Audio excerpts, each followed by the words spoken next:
오늘은 건강한 크리스찬 12번째 시간입니다. 이 시간에는 특별히 건강한 교회 생활에 대해서 말씀을 증거하겠습니다. 김현숙 씨가 쓴 흔들리는 신앙 붙들어 주소서 하는 책에 보면 이러한 얘기가 나옵니다. 22년 동안 미국에 이민 가서 이제 교회 생활을 하는데 108번 교회를 옮긴 장로님 이야기가 나옵니다. 그러니까 1년에 약 5번 정도씩 교회를 옮겼습니다. 그러니까 2달에 한 번 정도 이렇게 교회를 바꿨다고 하는 것입니다. 그분은 이상향의 교회를 찾아다닌 것이죠. 자기 마음에 딱 맞는 이상향의 교회를 그렇게 찾아다녀서 이제 가는 교회마다 교회를 옮긴 그날부터 이분은 그 교회의 단점을 찾기 시작을 합니다. 첫째 이제 목사님의 허물을 이제 찾아냈죠. 목사님 넥타이가 마음에 안 맞는다더니 목사님 그 목소리가 좀 어딘지 모르게 정감이 없다느니 설교를 너무 느리게 한다는 너무 빠르다든 아무튼 목사님에 대한 흠점을 어떻게든 찾아내려고 노력을 했습니다. 그러고는 자기는 알고 있으면 괜찮은데 자기 노트에다가 다 적어요. 그리고는 그걸 또 다른 사람한테 다 이 얘기를 해요. 목사님이 어쩌다고. 그러고는 이제 제가 주보입니다. 주보를 딱 보고 여기 오자가 이렇게 났어. 이 그림이 왜 이쪽으로 들어있어? 하고 주보가 잘 됐다느니 못 됐다느니 자꾸 주보를 성관을 해요. 그리고는 이제 성가대 가운이 좀 철호가 안 맞다느니 오늘 말씀하고 그 성가대 찬양하고 오늘 내용이 안 맞아. 장로쯤 됐으니까 얼마나 잘 알겠어요. 그리고는 이 남자 장로님이 주방은 또 들어가가지고 언제 봤는지 주방 뜰 칼을 잡기 시작해요. 왜 주방이 이렇게 그냥 만장을 그냥 널려있고. 그러고는 교인들 개인 볼 일이 뭐가 있어요? 상관할 일이 뭐가 있어요? 미국쯤 갔으면은 아무리 한국 사람이라고 해도 거기 문화 따라가서 남의 일에 상관하면 안 되거든요.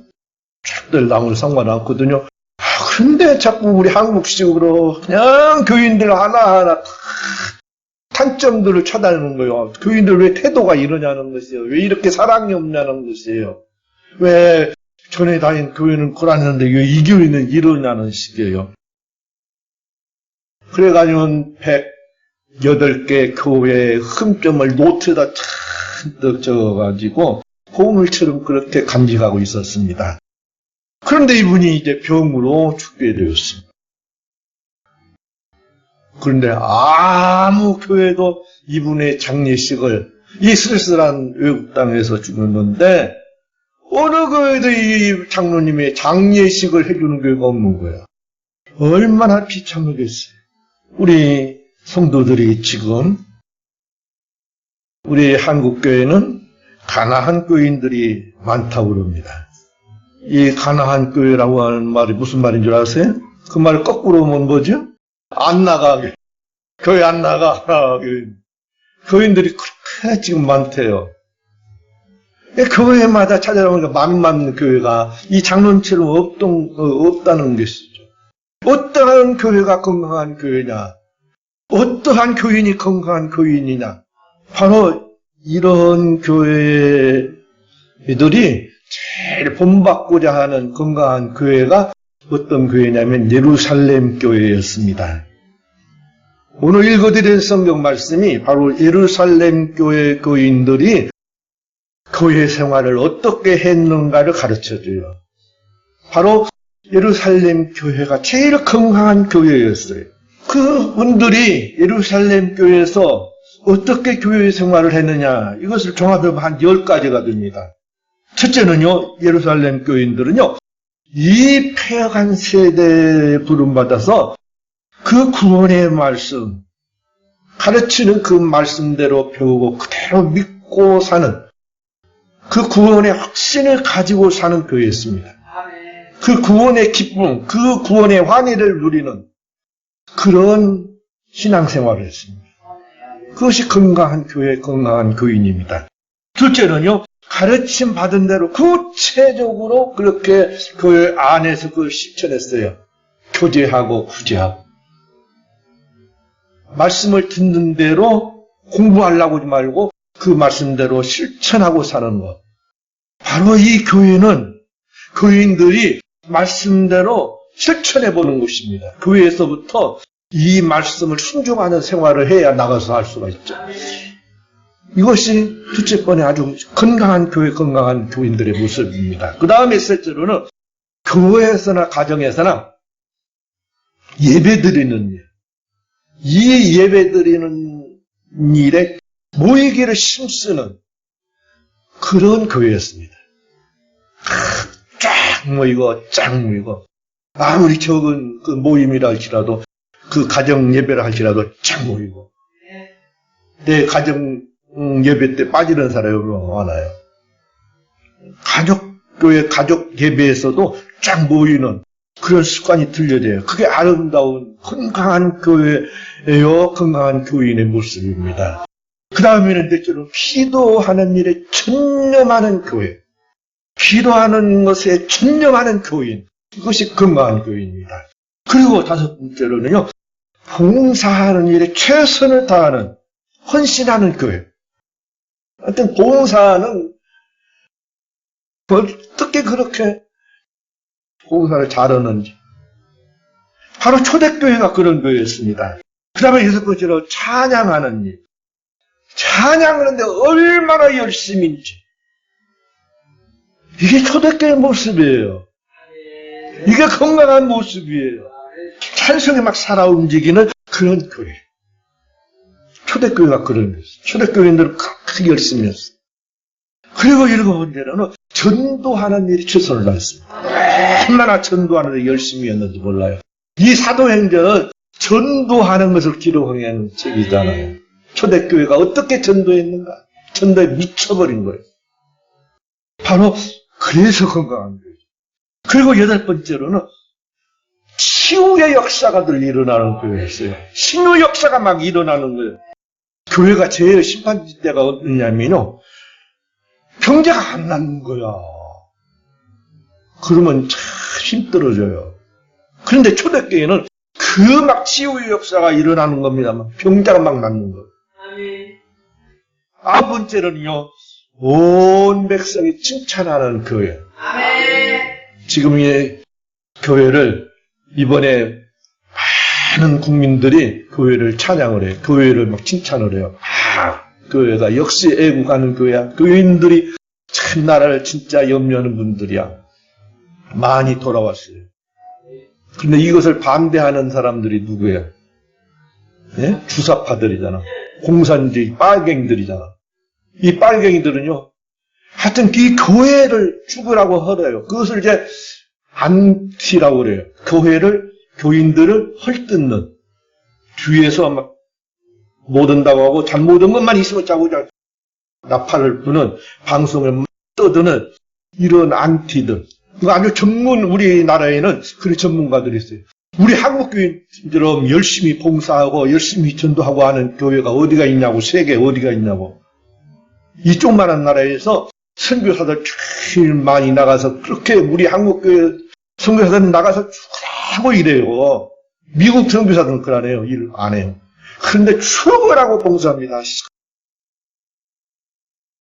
의료 치유해주고 이 또 신유 역사하고 우리 한국교회 목사님들은 신유 역사하는 기도 많이 하고 막 그 신령한 은혜 받아서 선교사들이 되었기 때문에 가는 곳마다에서 막 그렇게 역사를 해요. 그냥 한국 목사님들이 가서 집회하고 하면 그냥 군대처럼 모여듭니다. 병자들이 나오니 막 신유 역사가 일어나요. 그래가지고 막 칭찬받는 것이요. 우리 한국교회는 이 공산당들이 미리 이 기독교에 대한 것을 알아가지고 자기들 종교 만들어가지고 기독교를 공격해요. 그래서 막 헐뜯어요. 그러나 많은 사람들은 이 한국교회가 학교 많이 세웠죠. 그래서 개화시켰어요. 우리 한국 사람같이 문맹률이 높은 데가 없었어요. 아시지만 필리핀이 훨씬 수준이 높았어요. 그런데 교회가 돌아서 막 이 학교를 세워가지고 완전히 문맹률을 없애버렸잖아요. 그리고 세계에서 이 의료 수준이 한국이 제일 높아요. 그전에는 일본, 미국 갔는데 지금은 그러네요. 다 한국으로 와요. 얼마나 의료 수준이 병원을 막 교회에서 많이 세워가지고 참나 되게 유명한 이 병원은 다 이 교회에서 세웠어요. 그러니까 얼마나 칭찬을 많이 했나. 안티들이 이렇게 했는데도 역시 봉사하는 데는 70, 80%가 교인들이에요. 이렇게 칭찬받는 교회에서. 그리고 열 번째로는 날마다 구원받는 사람들이 많아진 거예요. 날마다 더하게 하시니라. 날마다 믿는 사람들이 계속 생기는 거예요. 구원받는 사람이 계속 늘어나는 거예요. 그게 예루살렘 교회, 건강한 교인들이에요. 그러면 어떻게 하면 이런 교회가 될 수 있겠냐? 그건 말할 것도 없이 예루살렘 교인들은요, 우리 주님께서 사도행전 1장부터 보니까, 모여서 열심히 기도부터 해라. 그러면 하나님께서 약속하신 성령을 물 붓듯이 부어주시니까 그때 나가서 이제는 전도해라. 성령 충만 받으라. 성령 충만 받으라. 말씀하셨어요. 근데 그 말씀대로 하더니 오순절날 저녁 기도에 심쓰더니 하늘로부터 성령이 임해가지고 강한 역사가 일어나는 방언을 하고, 그리고는 또 3장에 가서 보면 막 병자가 나와서 막 뛰고, 그러다가 그만 거짓말 하니까 그 자리에서 막 죽어버리는 역사가 일어나고, 그러니까 사람들이 진짜 하나님은 살아계시구나 하고 불듯이 교회가 부흥된 것입니다. 바로 그것이 성령 충만해서 일어나는 것이에요. 우리 동산교회는 성령 충만 받으시기를 바랍니다. 성령 충만 받아야 건강한 교회됩니다. 성령 충만이 없으면 병든 교회예요. 아픈 교회예요. 어제 성령 충만 받아서 이제부터 우리 교회가 이렇게 건강해져서 날마다 막 기적 사건이 일어나고 전도의 역사가 일어나고 막 칭찬할 역사가 많이 일어나시기를 축복합니다. 베드로가 사도행전 2장 설교에서 뭐라고 말합니까? 저희가 이 베드로의 말을 듣고 마음에 막 찔려가지고 어쩔 줄을 몰라요. 베드로와 다른 사도들에게 물어 가로되 형제들아 우리가 어찌해야 됩니까? 막 마음이 찔려가지고 어찌할 수가 없습니다. 그러니까 베드로가 가로되 너희가 회개하여 각각 예수 그리스도의 이름으로 세례를 받고 죄 사함을 얻으라. 그리하면 성령을 선물로 받으리니 이 약속은 너희와 너희 자녀와 너희 먼데 사람 곧 주 우리 하나님이 얼마든지 부르시는 자들에게니라. 주님의 부르심을 받는 모든 자들에게 성령을 물 붓듯이 막 부어주신다는 것이에요. 선물을 주신다는 것이에요. 이렇게 해서 세례를 받음에 이날에 제자의 수가 3,000이나 더하더라. 3,000명이 회개하고 세례받은 것이에요. 이 놀라운 역사가 성령 충만 받을 때 일어난 것입니다. 꼭 성령 충만 주시옵소서 하고 성령 충만 받아서 이렇게 건강한 교회, 건강한 신앙생활을 하시기 바랍니다.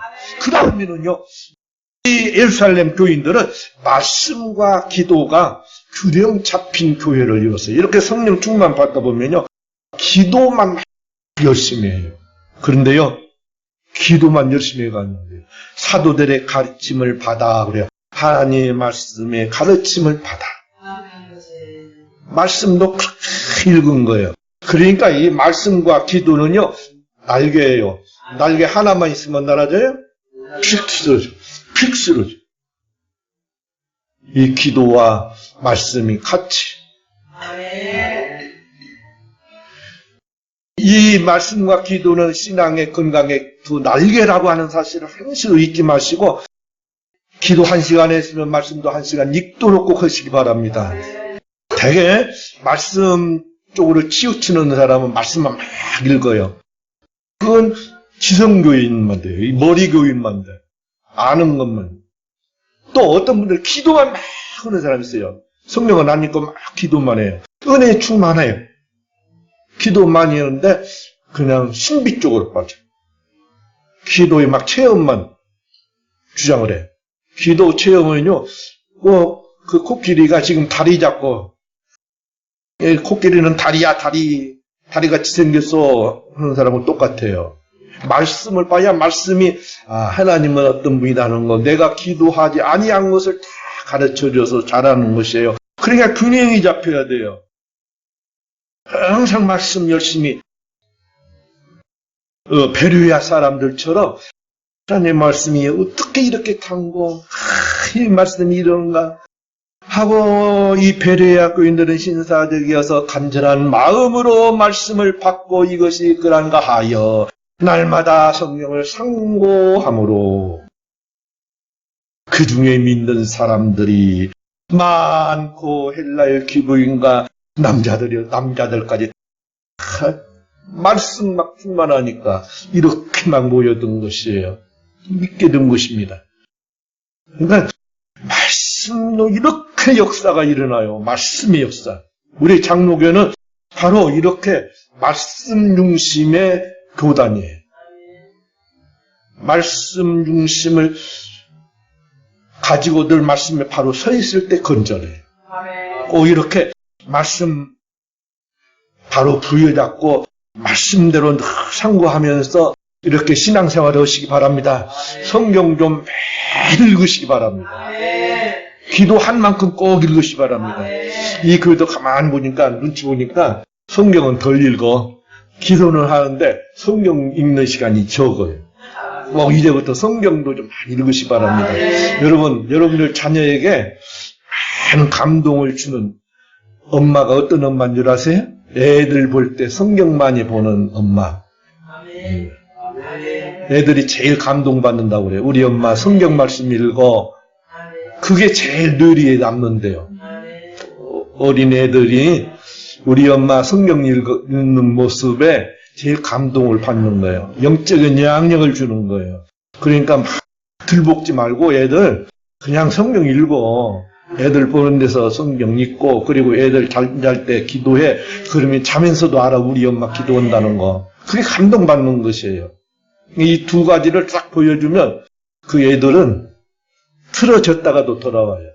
그러니까 꼭 여러분들은 기도 많이 하는, 애들에게 기도하는 모습을 보여주는 엄마, 성경 말씀을 읽는 그 모습을 보여주는 엄마가 꼭 되시기를 바랍니다. 이 여자의 힘이라고 하는 거 여기에 있어요. 어머니의 강한 모습을 애들에게 보여주는 거.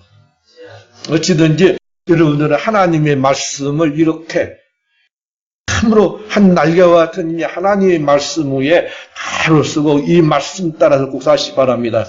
말씀의 역사가 일어난다니까요. 조지 물러 같은 사람이 16살 되던 해에 절도죄로 감옥에 들어가 감옥 생활을 했어요. 대학에 들어간 후에도요. 그냥 대학에 들어가니까 우리 한국의 대학생들도 마찬가지만 이 뮬러는 이렇게 사고쟁이야. 대학 다니면서 그것도 다 한 거야. 다 누리면서 한 거야. 그런데 20살 되던 해 성경을 읽다가 그만 성경 말씀에 충격을 받아가지고 예수님을 영접하는, 예수님을 체험하는 놀라운 역사가 일어나가지고 대변화가 딱 일어난 겁니다. 이 집이 큰 부자였는데 전체 13만 5천 달러를 나눠주고 그리고는 고아원을 하기 시작한 겁니다. 그래서 세계적인 그 유명한 조지 뮬러 고아원의 아버지, 영국의 그 많은 고아들을 살리는 그런 조지 뮬러가 된 것입니다. 말씀 한마디가 그렇게 만든 거예요. 말씀을 읽다 보면 이 놀라운 역사가 일어나요. 미국의 트루먼 대통령이 은퇴 후에 고향에 방문했는데 한 소년이 물었습니다. 어릴 때 대통령님은 어떤 사람이었어요? 하고 물어봤어요. 그러니까 나는 어릴 때 어떤 사람이었냐면 책도 보지 못하는 사람이었단다. 예? 책도 못 보는데 어떻게 대통령 돼요? 나는 성경을 매일 읽었단다. 그러다 보니까 하나님께서 나를 붙잡고 계시는 하나님 말씀이 얼마나 하나님께서 함께 하시며 보호해 주신다는 약속이 말씀이 많습니까? 그러니까 그 말씀을 읽다 보니까 하나님이 함께 하시고 막 지켜주시는 그런 막 믿음이 와져가지고 막 힘이 생기겠다는 것이에요. 그래서 내게 능력 주시는 자 안에서 모든 것을 할 수 있느니라는 그런 말씀이 막 얼마나 힘이 되는지 그 말씀 믿고 내가 살았단다. 그렇게 눈이 시원찮고 그랬는데 그렇게 성경 말씀을 읽다 보니까 이러한 능력이 와져서 결국 내가 이렇게 대통령까지 되었단다. 여러분, 말씀은 날개입니다. 이 말씀의 날개. 그러면 한쪽 날개는 또 뭐 해야 되겠어요? 기도의 날개요. 기도. 말씀 본 만큼 또 기도해야죠. 말씀만 보고 있으면 머리만 발달된다니까요. 그러니까 치우쳐가지고 넘어져요. 제일 불승사나운 사람이 뭔 사람인 줄 아세요? 쩔룩거리는 사람이에요. 쩔룩거리는 사람. 잘 보기 있어라. 그러니까 신앙생활 할 때 보기 싫게 신앙생활 하지 말고 균형 잡힌 이 신앙생활을 꼭 하시기 바랍니다. 이 기도의 날개를 붙여야 돼요. 한나가요, 애를 못 낳았어요. 그러니까 여자치고 애 못 낳으면 병신이잖아요. 여러분, 한나가 애를 못 낳았어요. 그런데 이 한나가 그 애 못 낳은 완전히 이렇게 쭉지가 빠진 이 사람이 기도로 하나님 앞에 기도하는데 얼마나 억세게 기도하는지 얼굴이 휘어내질 정도로 막 기도했어. 기도로 코를 나르는 그런 한나, 기도의 날개로 비상하는 한나.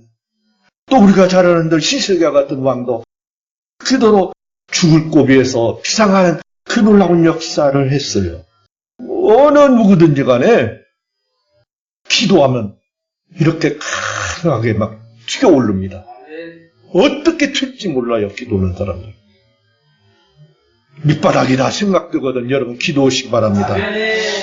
밑바닥 기도가 진짜 튀어오르는 기도예요. 꼭 여러분들은 이렇게 말씀과 기도로 이제부터 바르게 신앙생활하는 여러분들 되시기 바랍니다. 바로 초대교회 예루살렘 교회가 이렇게 기도와 말씀으로 피상하는 교회였습니다. 그 다음에는요, 이 교회는 모이기를 심는 교회였습니다. 46절 말씀 가운데 보니까 모이기를 심었다고. 적은 모임이든지 큰 모임이든지 모이기를 심었다. 아무튼 예배 드린다. 교회에서 무슨 집회한다 하면 쫙 모여야 돼요. 그래야 역사가 일어나요. 안 모이면 역사가 하나도 일어나지 않아요. 모이는 데서 기적이 일어납니다. 초대교회에 그렇게 모이기를 심었어요. 그러니까 막 기적이 일어나요. 사도들을 통해서 기사와 표적이 막 일어나서 날마다 믿는 사람이 더해가더라. 모일 때 역사가 나요. 신나는 역사가 일어납니다. 어찌든지 모이기를 힘쓰시기 바랍니다. 이스라엘 민족이 바벨론으로 잡혀가서 70년 동안 포로 생활을 하다 보니까 영적인 수준이 땅에 떨어졌어요. 근데 하나님께서 역사해 주셔가지고 다시 이제 이스라엘로 가나안 땅으로 돌아왔어요. 그래서 먹을 만큼 되고 막 집들 잘 짓고 살다 보니까 야, 우리가 이럴 일이 아니다. 우리 말씀으로 돌아가자. 해가지고 느헤미야 8장 말씀의 수문학 광장의 대부흥 역사가 선포됩니다. 다들 말씀 들을 수 있는 사람은 다 들어와라. 그러니까 모든 백성들이 7월에 이르려는 모든 백성이 일제히 수문 앞 광장에 모여 학사 에스라에게 여호와께서 이스라엘에 명하신 모세의 율법책을 가지고 오기를 청하며 7월 1일에 제사장 에스라가 율법책을 가지고 남자 여자 무릇 알아들을 만한 회중 앞에 이르러 수문앞 광장에서 새벽부터 오전까지 남자 여자 할 것 없이 무릇 알아들을 만한 자의 앞에서 일금에 백성이 율법책에 귀를 기울였는데 말씀에 귀를 기울이고 말씀을 듣다 보니까 역사가 막 일어나가지고 이들이 통곡을 하면서 웁니다. 에스라가 광대하신 하나님 여호와를 송축하며 이렇게 막 역사가 일어나가지고 막 회개하게 울며 풀며 막 난리를 치니까 에스라가 하나님 송축합니다. 막 이 백성들이 이렇게 에스라가 송축하며 백성들이 손을 들고 아멘 아멘 응답하고 몸을 굽혀 얼굴을 땅에 대고 여호와께 경배하더라. 아멘. 이 놀라운 역사가 막 일어나는 것이에요. 부흥의 역사가 막 일어나는 것입니다. 모여야 돼. 우리 한국교회는 모이기를 힘쓰는 교회였어요. 1970년대는요, 여의도가 저희가 저렇게 집 있는 데가 아니고 완전 벌판이었거든요. 아마 나이 작은 분들은 그거 기억할 거예요. 우리 이미자 집사님 몰라. 이미자 집사님 년대는 몰라. 70년대 저 여의도에 우리 믿음의 사람들이 역사 일에 이제 이번에 역사 일기를 썼고요. 이번에 이제 그만이 먹고요. 그 전에는 여의도 광장에 모였는데 엄청났어요. 빌리그레암하고 그 CCC 그 두 대에 이제 두 번 그랬어요. 그렇게 많이 모였어요. 엄청나게 모였습니다. 빌리그레암 목사님도 놀래버렸죠. 그렇게 엄청나게 모여요. 그 모이기를 심시게 막 70년대 우리나라가 일어났잖아요. 우리 한국 교회만 붕괴된 게 아니고 그때 나라가 붕괴해 버렸다니까요. 막 나라가 확 피어버리더라고요. 그런 놀라운 역사예요. 아무튼 모이기를 잘하는 역사가 일어나요. 이번에 이렇게 모이기를 잘하니까 이제 하나님께서 아마 놀라운 역사를 우리 한국에 주실 것 같아요. 기적을 주실 것 같아요. 여러분들 이렇게 모이기를 힘쓰시기를 바랍니다. 독일의 교회학자 크리스티안 슈발츠라고 하는 박사님이 전 세계 32개국 1000교회를 대상으로 어떻게 해서 이렇게 이제 부흥되는 교회, 어떻게 해서 이렇게 부흥되는가 조사를 했는데 공통점이 뭐냐면 주일 예배 참석과 구역 예배 소그룹 모임 중에 어느 것에 참석하는 것이 중요한가 물어보니까 그 부흥되는 교회는 주일 예배도 그리고 소그룹 예배도 구역 예배도 다 중요해하고 다 참석하는 교회가 그렇게 교회가 부흥돼요. 이 주일 예배만 쫙 모였다가 구역 예배나 소그룹이나 이런 데 아무 관심 안 쓰는 교회는 다 가라앉더래요. 이렇게 교회 전문가가 연구해보고 실험해보니까 이렇다는 것이에요. 꼭 여러분들은 구역 예배도 쫙 모여요. 소그룹 예배도 쫙 모여요. 아무튼 모이기를 힘써야 돼요. 가족 예배도 쫙 모여요. 이렇게 모일 때 놀라운 역사가 초대교회 역사가 일어납니다. 이 축복을 다 받으시기를 축복합니다. 기도하겠습니다.